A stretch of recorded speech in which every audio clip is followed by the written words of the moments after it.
RTI की मदद से हमने जनता का 16,25,000 रुपए भ्रष्टाचार की भेंट चढ़ने से बचाया है। जी हां, नगर निगम भोपाल का एक ऐसा ही मामला है जिसमें हमने आरटीआई लगाई थी। आरटीआई में जो खुलासा हुआ उसके बाद चौंकाने वाले तथ्य सामने आए। नगर निगम भोपाल की झील संरक्षण प्रकोष्ठ प्रतिवर्ष गणेश जी और दुर्गा जी की मूर्तियों के विसर्जन कराने के लिए पोकलेन के टेंडर जारी करती है। उन पोकलेन के टेंडरों में बड़ी धांधली जो है वो कई वर्षों से चलती आ रही है।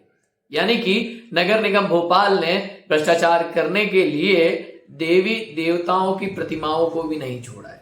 हिंदुओं की आस्था के साथ भ्रष्टाचार किया गया है और यह भ्रष्टाचार थोड़ा बहुत नहीं, यह भ्रष्टाचार नगर निगम भोपाल के अधिकारियों ने कई ठेकेदारों के साथ मिलकर बड़ा और धमाकेदार जो है कहें तो भ्रष्टाचार किया है। आपको बता दें, हमने नगर निगम भोपाल की झील संरक्षण प्रकोष्ठ में एक आरटीआई लगाकर जो विसर्जन के ठेके होते हैं उसकी जानकारी मांगी थी।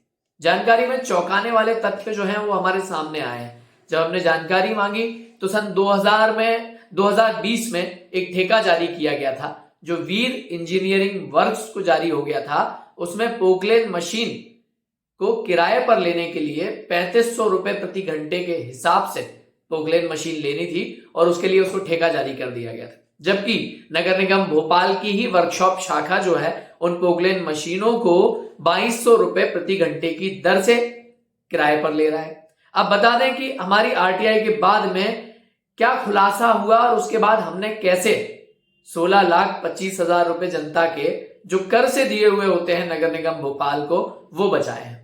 आपको बता दें, जब 2021 में विसर्जन के लिए उसी व्यक्ति को ठेका जारी हो गया जिस व्यक्ति को 2020 में जारी हुआ था, क्योंकि 2020 में तमाम पाबंदियों के बाद जो है वो मूर्तियां नहीं बैठ पाई थी, झांकियां नहीं बैठ पाई थी। उसके कारण नगर निगम भोपाल के आला अधिकारी जो है वो भ्रष्टाचार नहीं कर पाए थे। तो 2021 में ये कहते हुए बिना टेंडर के उस फर्म को वापस से ठेका दे दिया गया कि समय की पाबंदी है और जो है वो विसर्जन कराना है, इसलिए पूर्व की दरों पर जो कि 2020 में हमने वीर इंजीनियरिंग वर्क को ठेका दिया था, उन्हीं दरों पर हम उसको वापस से ठेका दे रहे हैं। तो 3500 रुपए घंटे के हिसाब से भैया उसको वापस से ठेका दे दिया जाता है। अब ठेका दिया गया था 432 घंटे के लिए कि आपसे 432 घंटे काम कराया जाएगा और विसर्जन कराया जाएगा। अगर देखें तो कोरोना की बहुत सारी पाबंदियां मूर्ति की हाइट को लेकर और उसके बाद में पांडालों को लेकर, पांडालों के साइज को लेकर भी 2021 में भी थी। उसके बाद भी नगर निगम भोपाल ने 432 घंटे की जगह 747 घंटे उस पोकलेन को चलाना दिखा दिया। यानी कि जिस काम में 15 लाख रुपए लगने थे उस काम में 30 लाख रुपए से ऊपर पैसा लगा दिया गया। यानी कि जनता का 15 लाख रुपए पूरी तरह से भ्रष्टाचार की भेंट चढ़ गए। अब देखा जाए तो अगले साल यानी कि 2022 में एक टेंडर जारी हुआ। वो टेंडर जारी हुआ, ये हमारे पास जो डॉक्यूमेंट है वो उसी टेंडर का डॉक्यूमेंट है कि 30,45,000 रुपए का अगले साल टेंडर जारी कर दिया जाता है। क्यों? क्योंकि 2021 में भाई हमने 747 घंटे उस मशीन को चलाया था और 30 लाख का भुगतान किया था, तो अब हम टेंडर बढ़ाकर लगाएंगे। यानी कि 30,45,000 रुपए का ठेका जो है वो मूर्ति विसर्जन के लिए पोकलेन मशीनों को किराए पर लेने के लिए 2022 में नगर निगम भोपाल ने जारी किया। अब उससे विसर्जन भी कराया गया, उसको पूर्ण भुगतान भी किया गया। अब बात करते हैं आज वर्तमान की यानी कि 2023 की। तो कैसे हमने जनता के जो है वो पैसे बचाए हैं आपको अब हम बताने जा रहे हैं। चूंकि नगर निगम भोपाल ने 2022 में टेंडर किया था 30,45,000 का और उसी फर्म को दिया था वीर इंजीनियरिंग वर्क्स। तो अब 2023 में जो टेंडर लगाया गया, आपको बता दें, आप चौंक जाएंगे इस खबर को देखकर, या हम जो कहने जा रहे हैं उसको देखकर आप वास्तव में कहेंगे कि नगर निगम भोपाल के जो आला अधिकारी हैं वो किस तरह से भ्रष्टाचार को अंजाम दे देते हैं। तो 2023 में नगर निगम भोपाल ने जो टेंडर लगाया है, ये टेंडर 14 लाख रुपए का लगाया गया। अब बताइए कि जो 2020 में लगा, 20 के बाद में 21 में लगाया तो बढ़कर लगा था, क्योंकि 30 लाख रुपए आपने भुगतान किए। पर वही टेंडर 2023 में 14 लाख रुपए का लगाया जाता है। क्यों? क्योंकि अजय पाटीदार ने आरटीआई लगाकर सारे दस्तावेज निकाल कर रखे।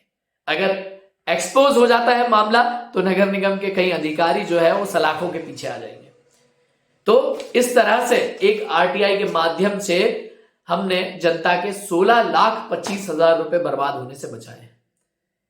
इसकी एक बड़ी खबर दैनिक भास्कर ने अपने 15 सितंबर के जो अखबार में भोपाल की फ्रंट पेज पर छापी है। आपको बता दें, ऐसे ही संघर्ष करने से आप भी आरटीआई लगा के जनता के पैसे को बर्बाद होने से बचा सकते। ये कानून, ये अधिकार जो है वो आम जनता का अधिकार है। आप अपनी मेहनत से पैसा कमाते हैं, उसमें से नगर निगम भोपाल को या अन्य संस्थाओं को कर देते हैं। वही कर आपके डेवलपमेंट में, आपके विकास में लगाया जाता है।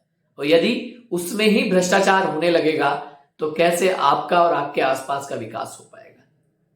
तो हिंदूवादी सरकार मध्य प्रदेश में है, हिंदूवादी निगम भी मध्य प्रदेश में है, क्योंकि भारतीय जनता पार्टी अपने आप को हिंदूवादी पार्टी कहती है। उसके बाद भी देवी देवताओं की प्रतिमा के विसर्जन में घपले और घोटाले करना कहीं ना कहीं सवालिया निशान खड़ा करते हैं दोनों ही संस्थाओं पर, मध्य प्रदेश शासन पर भी और नगर निगम भोपाल पर भी।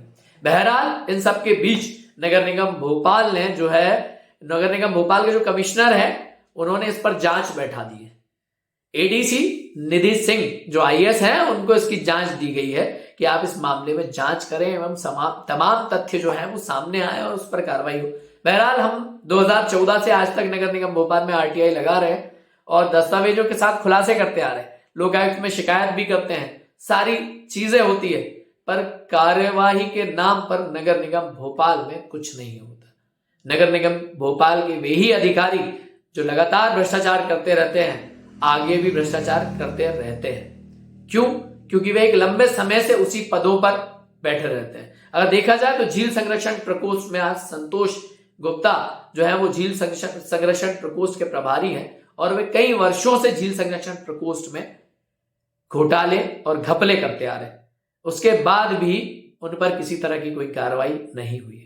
तो ये मामला उजागर होने के बाद सरकार से और निगम से ऐसी आशा रखते हैं कि उनके ऊपर कार्रवाई होगी। तो आगे भी आप तमाम इन सभी जानकारियों के साथ हमारे वीडियो में बने रहिए और हमारे YouTube चैनल को सब्सक्राइब करिए, ताकि अधिक से अधिक ऐसी जानकारी जो आपके उपयोग की है वो आप तक हम पहुंचा सके। धन्यवाद, नमस्कार।